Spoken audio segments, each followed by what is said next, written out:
Bonjour à tous, bienvenue pour le premier podcast. J'ouvre ma boutique.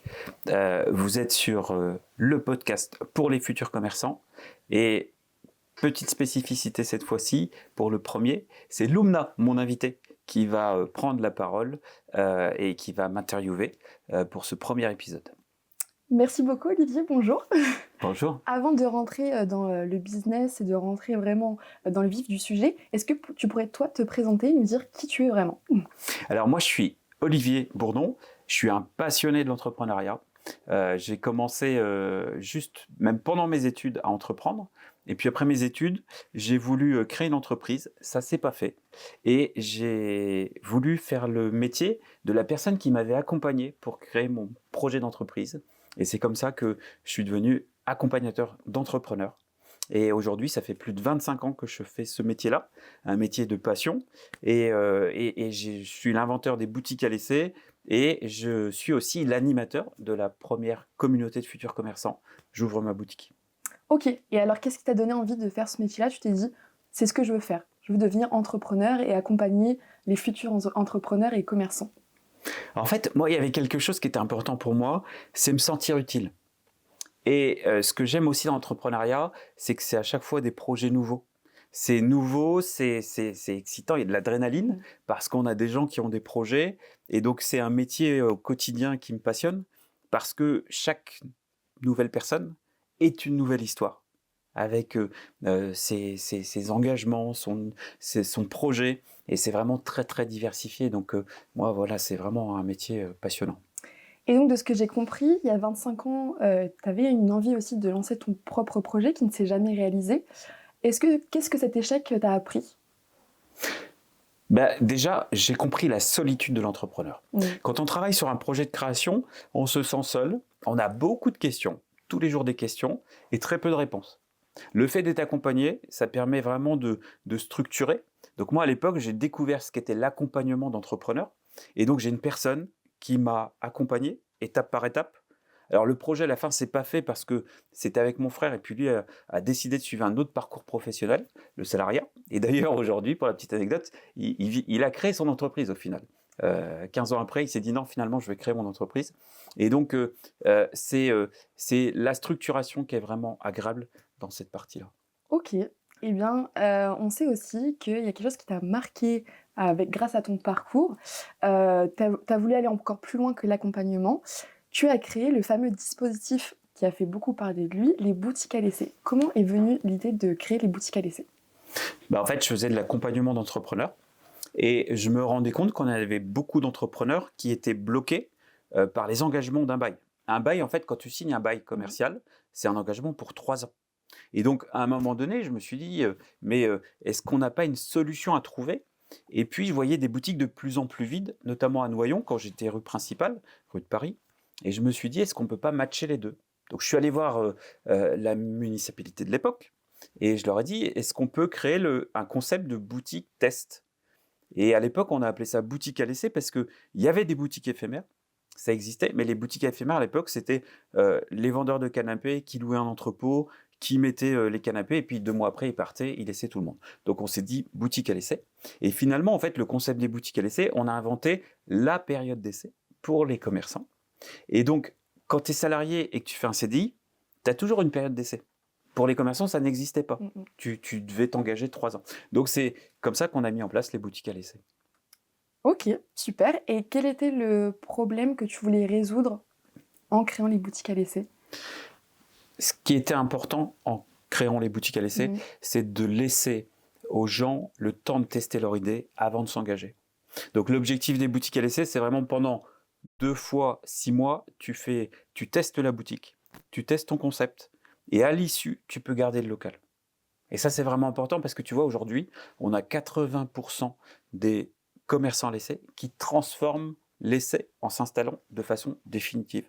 Donc on a un vrai succès, les gens, ils testent, ils réussissent, et puis ça fait des activités pérennes. Parce qu'aujourd'hui, tu as plus de 200 boutiques à l'essai partout en France, donc félicitations. Merci. Qu'est-ce que tu as remarqué chez eux, l'erreur la plus fréquente quand on veut ouvrir sa boutique à l'essai? Mais je pense que c'est le manque d'accompagnement. Je voyais des gens, si tu veux, qui arrivaient, Ils ouvraient une boutique où ils candidataient pour la boutique à l'essai. Ils n'avaient même pas fait un prévisionnel financier. Ils n'avaient pas fait de business plan. Et des fois même, ils n'avaient même pas de fournisseur. Alors qu'en fait, quand tu crées une boutique, tu dois respecter des étapes. Il y a 10 étapes à respecter. Et ces étapes, si tu les suis, c'est exactement comme une recette de cuisine. Tu auras une création réussie.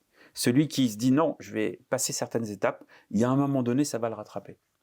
Ok, très bien, Olivier, merci beaucoup. Qu'est-ce que tu as vu à travers ces boutiques à l'essai, que ce soit les réussites ou les difficultés? À quel moment tu t'es dit, il faut que je crée quelque chose de plus grand que des simples boutiques à l'essai?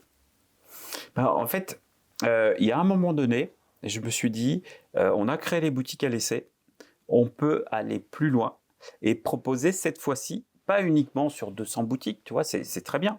Mais l'idée, c'était de s'attaquer à tous les futurs commerçants. Enfin, s'attaquer, c'est un bien grand mot. L'objectif, c'est de se dire, il faut accompagner tous ces gens-là. Parce que derrière, il y a un point important. Quand tu crées une boutique, tu engages ta famille. Et ça, c'est le point le plus important. Moi, j'ai vu, il y a encore quelques jours, je vais te raconter une anecdote, il y a un monsieur qui est venu me voir. Et ce monsieur, il voulait diviser son salaire par 3. Ce monsieur, il allait s'engager pour 80 000 euros pour signer pour une activité commerciale et plein de choses qu'il n'avait pas anticipées. On a regardé ensemble les éléments et à la fin, on est arrivé à la conclusion qu'il fallait qu'il en rediscute avec sa famille. Parce qu'il avait 2 ados qui allaient passer aux études. Madame, certes, travaillait, mais il y a un moment donné, son choix allait impacter la famille. Et donc moi, il y a un premier conseil qui est essentiel sur un projet pour un futur commerce, c'est tu dois en parler à ta famille. Si tu n'as pas le feu vert, si tu n'as pas le soutien, il faut tout arrêter. On peut dire que c'est ça qui différencie un futur commerçant qu'un simple entrepreneur dit classique. Oui. Alors, non, dans tout projet de création d'entreprise, il y a la famille. Le côté commerçant, ce qui va être le plus particulier pour un commerçant, c'est surtout le travail autour du bail commercial, de l'aménagement de la boutique, et puis la stratégie digitale. Et ça, pour moi, tu vois, c'est des sujets sur lesquels on travaille beaucoup avec J'ouvre ma boutique, parce que c'est des points qui aujourd'hui, le nouveau commerçant, parce qu'aujourd'hui, le commerce d'hier, c'est plus celui d'aujourd'hui. Donc aujourd'hui, tu dois être connecté. Aujourd'hui, tu dois avoir une boutique qui attire. Et donc tout ça, il y a des techniques à connaître, à savoir. Et il y a besoin à un moment donné de suivre des étapes et de valider certaines étapes. Ok, donc tu crées les boutiques à l'essai, mais tu vas beaucoup plus loin puisque j'ai entendu parler qu'il y avait un livre qui sortait. Qu'est-ce que tu peux nous dire, tu peux nous raconter de ce livre-là? Quelles sont les raisons pour lesquelles ça t'a poussé à écrire un livre aujourd'hui? En fait, je lis beaucoup et à un moment donné, je me suis dit, je vais regarder s'il y a des livres qui existent sur comment ouvrir ta boutique. J'ai commencé à regarder et tous les ouvrages que je voyais, ils avaient été écrits il y a plus de 10 ans. Et donc, je me suis dit, non, c'est pas possible. Aujourd'hui, il n'y a pas de manuel qui existe pour expliquer aux gens comment ouvrir une boutique avec les codes d'aujourd'hui. Donc, en fait, j'ai commencé à préparer mon plan, à prendre mes étapes.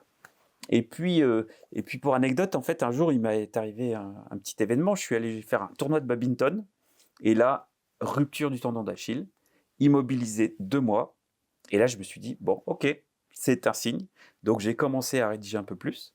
Et puis, au bout de 3 chapitres, j'ai commencé à envoyer aux éditeurs. J'ai envoyé à 5 éditeurs. Et, chose surprenante, 24 heures après, j'ai un message des éditions Duno qui me disent « ça serait bien qu'on se voit ». Et donc, on fait une visio et l'éditrice me dit « moi, votre projet m'intéresse parce qu'on a vraiment envie de développer une collection sur ces sujets-là ».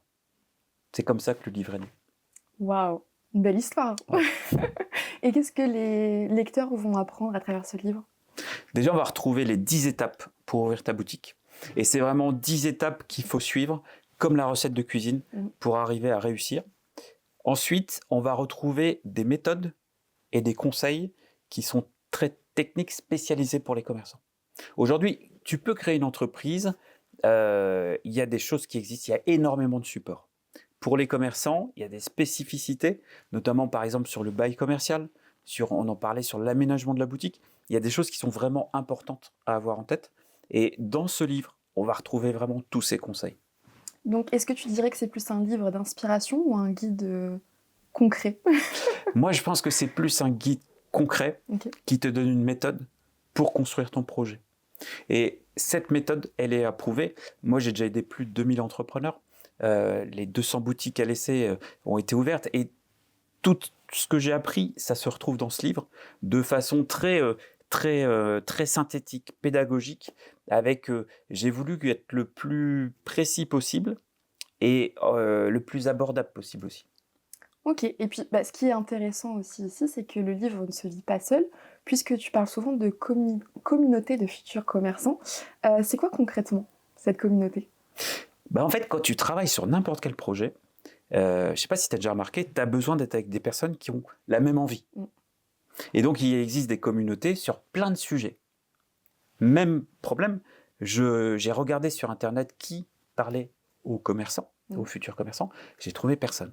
Donc c'est là où j'ai dit, on sort un livre, la communauté, on va la créer, parce que l'objectif, c'est que à travers la communauté J'ouvre ma boutique, ce soit des futurs commerçants qui échangent entre eux, qui partagent des astuces, des conseils, en complément de ce que moi, je pourrais également leur apporter. Et c'est vrai que quand on écoute tout ça, le livre, la communauté, qu'est-ce qu'on peut retrouver sur tes réseaux sociaux comme Instagram, Facebook, qu'ils ne trouveraient pas ailleurs? Je crois que ce qu'ils vont retrouver vraiment, c'est des conseils en fonction de leurs problématiques. Je vais te donner un exemple très concret. Il y a un post que j'ai fait récemment, je leur explique comment avoir un prévisionnel financier gratuit par un expert comptable. Mmh. Ça, typiquement, ça a un coût entre 500 et 1000 euros. C'est une astuce que je leur donne. Une autre astuce aussi que je donne régulièrement, il y a des astuces autour de comment trouver mon local commercial. Surtout comment convaincre le propriétaire ou l'agent immobilier de me le louer à moi et pas à un autre. Et puis, il y a vraiment aussi, sur les réseaux sociaux, je vais donner vraiment des tips, mais vraiment très particuliers sur certaines situations. Alors, on est sur des formats courts, et en même temps, c'est pour ça qu'on va retrouver sur le site www.jouvemaboutique.com, on va retrouver des vidéos un peu plus longues. Mmh. Et puis, ce qu'on met en place aussi, et ça me tenait à cœur, c'est un accompagnement coaché, individualisé, qui permet vraiment d'être en mode d'accélération. Avec une personne, on est focus que sur son projet et on va vraiment tout finaliser pour qu'elle puisse ouvrir rapidement et efficacement sa boutique. Et est-ce que tu as souvent des retours? Est-ce que tu aurais une petite anecdote à nous partager, d'une personne qui a suivi tes conseils? Qu'est-ce que tu pourrais nous raconter? Ouais, alors l'anecdote, elle date d'hier soir. OK. J'ai une personne que j'avais accompagnée, que j'avais fait un entretien, et elle bloquait sur la recherche du local. Mmh. Et donc, on a mis en place la stratégie pour rechercher son local. J'ai rebalayé tout ce qu'elle avait fait avant. Et puis, j'ai regardé, je lui ai redonné des nouvelles choses à mettre en place. Et hier soir, elle m'a appelé, elle m'a dit: Olivier, je suis ravi parce que j'ai retrouvé le local. Et en fait, il y avait une technique simple que je lui ai expliquée. C'était la recherche du local off-market. Elle n'allait voir que les annonces. Et là, on s'est focalisé sur comment identifier les locaux commerciaux qui ne sont pas encore sur le marché, mais qui seront bientôt disponibles. Donc elle est allée activer ces réseaux-là, et il y a un local qui lui est arrivé directement. Donc hier soir, message de remerciement qui était adorable, et voilà, c'est ce qui m'anime au quotidien. Alors on sait que l'entrepreneuriat, c'est pas toujours tout beau, tout rose. Quel est le grand frein quand on veut se lancer et devenir futur commerçant? Le premier frein, c'est d'être sûr de son idée. Tu as des gens qui doutent en fait. Mmh. Tu as des gens qui se demandent si l'idée est la bonne, et donc là, on a des méthodes pour les accompagner. Tu as aussi des gens qui se posent souvent la question: est-ce que c'est le bon moment? Je vais te dire une chose, il n'y a jamais de bon moment. Donc le bon moment, ne l'attends pas. Parce que tu auras toujours quelqu'un, tu auras toujours un événement qui fera que tu ne voudras pas entreprendre. Si tu as ce projet de boutique en tête, il faut vraiment commencer à travailler dessus. Et mon premier conseil à chaque fois, c'est de dire: commence à rédiger. Voilà, c'est passe à l'action. Et puis le dernier point bloquant quand même, souvent je le vois aussi, c'est ton entourage familial. Ton entourage qui te pose toujours des questions. Et moi, il y a quelque chose que je donne toujours, en fait, c'est n'essayez pas d'avoir le go de tout le monde. Parce que les personnes, souvent, elle pense à elle avant de penser à vous. Si tu as l'envie, il faut que tu ailles au bout de ton projet. Te laisse pas bloquer par des gens qui auraient peur pour toi. Tu as créé une réelle communauté où les futurs commerçants peuvent s'entraider. Est-ce que tu peux nous parler un peu plus de cette communauté-là? La communauté J'ouvre ma boutique, l'objectif, c'est vraiment que les gens qui ont une envie d'ouvrir une boutique se réunissent ensemble. Et alors, on peut être, ce que j'aime beaucoup sur les réseaux, là c'est avec Facebook, c'est ce qui est génial sur les réseaux, c'est que tu peux être à l'autre bout de la France. Donc là, on a déjà commencé des interactions. Notamment, il y a une thématique qui revient régulièrement, c'est la recherche du local. Mais je trouve que, tu vois, la communauté, elle est bien parce que tu as un problème, tu poses ton problème et tu vas avancer. Et donc, on se rend compte qu'à plusieurs, on est plus fort. Alors, toi, tu es tout seul dans ton coin à chercher ta boutique, tu vas tourner en rond et à un moment donné, tu vas désespérer. Par contre, tu as Céline, Nolwenn, Amandine qui cherchent aussi. Ça devient finalement tes copines et vous cherchez ensemble avec les astuces. Donc l'objectif de la communauté, encore une fois, c'est d'être bienveillante, de s'aider et vraiment de se donner des conseils et des astuces. Est-ce qu'il y a une plateforme où tous les commerçants se retrouvent pour échanger ensemble ou est-ce que c'est par visio, par appel ou même peut-être tu organises des rencontres? Alors on essaye une fois par mois de faire un webinaire accessible à tout le monde sur une thématique particulière. Le prochain, il est sur la recherche du local. On en fera une autre sur l'aménagement de la boutique. On en a déjà fait aussi sur tout ce qui est le bail commercial, ce qu'il fallait faire. Et donc l'objectif à chaque fois, c'est d'apporter pendant 40-45 minutes du concret. La communauté aussi, l'objectif, c'est d'interagir par rapport à des questionnements que certains se posent. Moi, j'ai besoin de la communauté parce que la communauté, elle va me dire, mais mon problème, c'est ça, ça, ça. Tu vois, la dernière fois, j'étais avec une commerçante et j'avais pas du tout identifié son problème. Et son problème, effectivement, c'était comment être crédible face à un agent immobilier à qui je veux louer la boutique qui me plaît. Moi, j'y avais pas pensé à cette problématique-là. Et pourtant, on va bientôt mettre en place un webinaire aussi sur le sujet. Comment vendre ton projet? Comment donner confiance à un bailleur, à un agent immobilier pour te louer son local? Il y a des techniques à savoir. Donc la communauté doit te faire grandir. Et moi, j'aime beaucoup la communauté parce que c'est ce qui m'anime au quotidien. C'est cette communauté, si tu veux, qui me fait me lever le matin en me disant, bah, je te disais tout à l'heure, j'ai envie d'être utile. Et en animant cette communauté, je réponds à des problématiques, des questions. Et là, j'ai vraiment l'impression d'être utile. Ah, c'est top parce que tu dis quand tu es entrepreneur, tu as un peu peur de te lancer et toi, tu es un peu l'enseignant des entrepreneurs.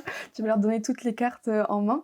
Et puis ce qui est top, c'est que tu les laisses pas se lancer comme ça dans le grand bain qui peut faire un petit peu peur. Est-ce que tu aurais une anecdote à nous partager d'un commerçant qui avait un peu peur et finalement, il y a une belle histoire derrière? Oui, j'avais une fleuriste, j'avais Martine qui était fleuriste. Et l'histoire, elle est amusante parce que elle était très stressée. Et ce qui la stressait encore plus, c'était son mari derrière, qui lui voyait que le négatif. Et un jour, je lui dis, écoutez, venez faire le rendez-vous avec votre mari. On fait le rendez-vous. Et le mari, en fait, on n'a fait qu'une chose, c'est lui remontrer le prévisionnel financier. Donc on lui a montré le chiffre d'affaires, je lui ai expliqué comment ça se décomposait, je lui ai montré par A plus B que tout le travail que son épouse avait fait, c'était viable. Donc à partir de là, il est reparti du rendez-vous.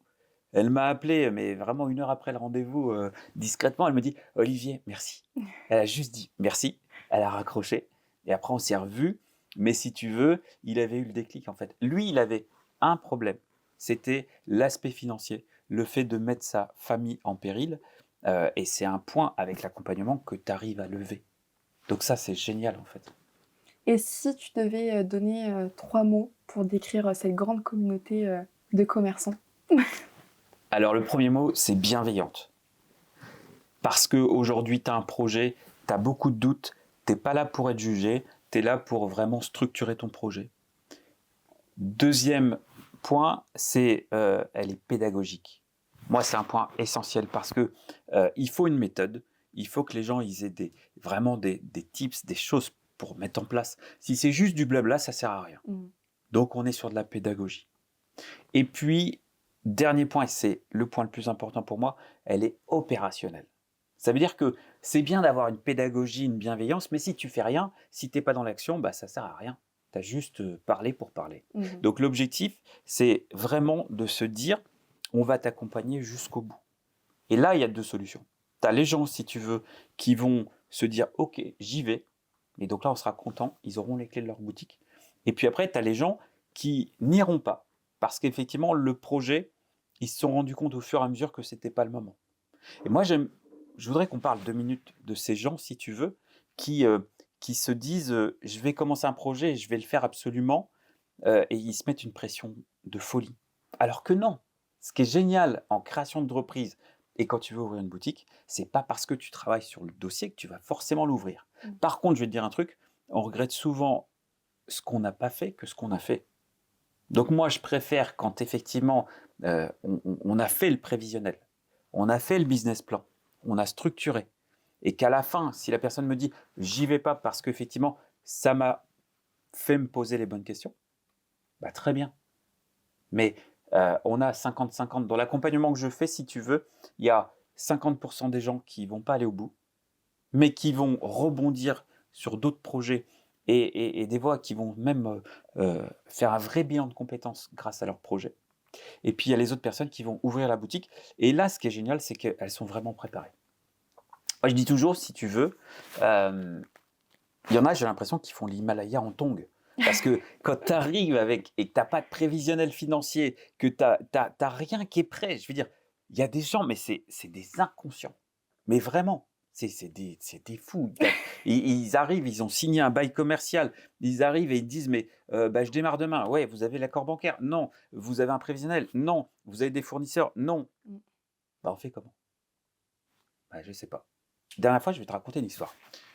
J'avais une personne, c'était un magasin de spécialités alsacienne. Elle avait signé un bail dans une galerie commerçante. On était à 4 000 € de loyer par mois. Elle a signé le bail. Elle avait rien du tout. Donc moi, quand je l'ai vue, on a passé 1 heure à regarder comment elle pouvait se désengager du bail. Donc ça veut dire que j'ai juste appelé l'agent immobilier et je lui ai dit, on a en face de nous une inconsciente. Je lui ai dit clairement ces mots. Donc je lui ai dit, il y a 2 solutions. Soit vous gardez le bail qu'elle a signé et tant pis pour vous parce que vous ne serez pas payé des loyers. Soit, on est entre personnes intelligentes, vous déchirez tout, on oublie ce qui vient de se passer et c'est réglé. Mais là, si j'étais pas intervenu, on se retrouvait avec un loyer à payer tous les mois pendant 3 ans. Heureusement, l'agent immobilier, il avait quelqu'un d'autre sous le coude, donc il a bien accepté. Ouais. Il faut quand même avoir un accompagnement derrière et pas partir Ouais. la tête baissée, mais avoir quand même une réflexion derrière. Bah oui, parce que si tu veux, tu peux pas faire tout toute seule. Et donc, si tu te fais pas accompagner, si tu rejoins pas une communauté bienveillante, eh ben, tu vas droit dans le mur. Donc, il y a un moment donné, c'est nouveau pour toi, tu as besoin vraiment d'être structuré et d'avoir des gens pour t'accompagner. Et bonne nouvelle, il y a des gens qui savent faire. Ah bon? Voilà. Et donc ça, c'est la bonne nouvelle. Ok, super. Je vais te donner une dernière anecdote, parce que j'adore cette anecdote. C'est une commerçante à l'essai qu'on a aidée à Bruay-la-Bussière, qui a une lingerie. Elle a démarré, elle avait envie d'ouvrir sa boutique de lingerie. Elle a ouvert sa boutique de lingerie en boutique à l'essai. Et au bout de quelques années, elle a eu l'opportunité d'acheter un local commercial. Et donc, plutôt que de l'occuper pour elle, elle nous a appelés. Elle a dit, je veux le transformer en boutique à l'essai. Et donc, on l'a estampillé en boutique à l'essai. Il y a une personne qui s'est installée. Elles sont devenues copines. Et donc, elle avait envie de renvoyer l'ascenseur. Et tu vois, dans la communauté, c'est ce que j'ai envie. C'est qu'aujourd'hui, on doit être une communauté bienveillante et une communauté qui s'entraide entre futurs commerçants. Je pense que c'est ça qui m'anime, en tout cas moi, au quotidien. Tu t'en es très fière. On l'a construit, donc Ouais. il faut... oui, en fait, moi, ce qui m'alimente vraiment, c'est le retour des gens. C'est le plus important. C'est leurs questions et pouvoir se dire, encore une fois, j'ai réussi à les dépanner sur tel point. Ok, super, merci beaucoup Olivier. Donc les futurs commerçants, ça évolue aussi. Comment tu pourrais décrire un futur commerçant là pour 2026 Tu le décrirais comment? Déjà, le futur commerçant de 2026, c'est quelqu'un qui est connecté. C'est aussi une personne, quand je dis connectée, c'est elle est connectée à l'extérieur de sa boutique. Tu vois, beaucoup de commerçants aujourd'hui, qui sont en boutique, qui restent statiques et qui ne font rien de plus qu'attendre le client. Aujourd'hui, si tu veux commercer, si tu veux avoir ta boutique, il faut que tu sortes de la boutique. Sauf que tu ne peux pas sortir physiquement. Par contre, tu peux sortir grâce aux réseaux sociaux. Et ça, c'est une force très importante. Moi, je vais te donner un exemple. Souvent, je rentre dans des boutiques et je vois les gens qui sont en train de scroller sur les réseaux. Et tu as l'impression que tu les déranges. Ça, ce n'est pas les commerçants qui doivent arriver. Le nouveau commerçant, il doit être focus sur le client qui rentre en boutique et il doit travailler l'expérience client. Et quand il n'y a pas de client en boutique, il doit être sur les réseaux et il doit envoyer un message pour donner envie de venir. Et donc là, aujourd'hui, on voit trop de commerçants, désolé, ancienne génération, qui n'ont pas été habitués à être sur les deux axes. Les deux axes, oui. Ce qui est normal, mais ça s'apprend. Oui, ça s'apprend. Alors, je vais te dire une chose. Moi, je suis ravi de la génération qui arrive parce que ce matin, pas plus tard que ce matin, j'étais sur TikTok et je regardais effectivement des comptes de commerçantes. Je voyais une commerçante qui a 25 ans, qui vient d'ouvrir sa boutique de décoration et elle a raconté son aventure depuis le début de la boutique jusqu'à l'ouverture et je trouve son histoire fantastique. Et là, je me suis dit, voilà la nouvelle génération. Ils ont 25 ans. Avant même de signer le bail, avant même de s'engager, ils commencent à nous embarquer sur le projet, à créer effectivement un mouvement autour d'eux. Et ça, je trouve ça top. Parce qu'on n'a qu'une envie, c'est d'aller dans sa boutique aujourd'hui. C'est top, c'est très beau. Ouais. Pour terminer, j'aimerais qu'on s'adresse directement à celles et ceux qui nous écoutent. Quel message tu véhiculerais, tu dirais à quelqu'un qui rêve d'ouvrir sa boutique, mais qui n'ose pas encore franchir le pas? Non, le message aujourd'hui, c'est ne reste pas seul. Il existe aujourd'hui des gens pour t'accompagner. Il existe des personnes qui partagent la même envie que toi. Donc, on a beau effectivement aujourd'hui peut-être te dissuader d'ouvrir ta boutique, mais va travailler avec des personnes qui ont la même envie et tu vas voir que tu vas te faire grandir. C'est ce qu'on va t'apporter sur la communauté J'ouvre ma boutique. Et puis, chaque projet, c'est toujours le moment. Ne laisse personne te dire que c'est pas le moment. Voilà. Avance, travaille sur ton projet et tu vas voir que les choses vont se construire. Très belle phrase de fin. Bon. On arrive à la fin de cet épisode. Pour les personnes qui veulent prolonger la discussion, découvrir le livre J'ouvre ma boutique ou même rejoindre la communauté, où est-ce qu'on peut te suivre et te retrouver? Alors, le livre J'ouvre ma boutique aux éditions Duno, il est disponible dans toutes les meilleures librairies de France. Voilà. Pour ceux vraiment qui ne veulent pas aller dans une boutique de proximité, mais ça m'étonnerait, disponible sur Amazon, la Fnac. Ça, c'est la première chose. On va nous retrouver sur les réseaux sociaux, Instagram, Facebook, TikTok. Et puis, surtout sur le site internet www.j'ouvremaboutique.com. Et on a aussi, je finis dessus, créé une communauté Facebook pour que les personnes se rencontrent entre elles. Donc, sur la communauté, il va y avoir des interactions. Là, elle vient d'être lancée. Donc, de plus en plus, n'hésitez pas à vous connecter, à vous inscrire. C'est vraiment le message qu'il faut envoyer. Écoute, merci beaucoup Olivier pour ce partage. Merci de nous avoir écoutés. J'ai été ravie de pouvoir t'interviewer aujourd'hui. On te souhaite le meilleur dans ton projet et dans ton livre, qui j'espère va faire beaucoup de lecteurs. Merci beaucoup et à bientôt. Merci Lumda.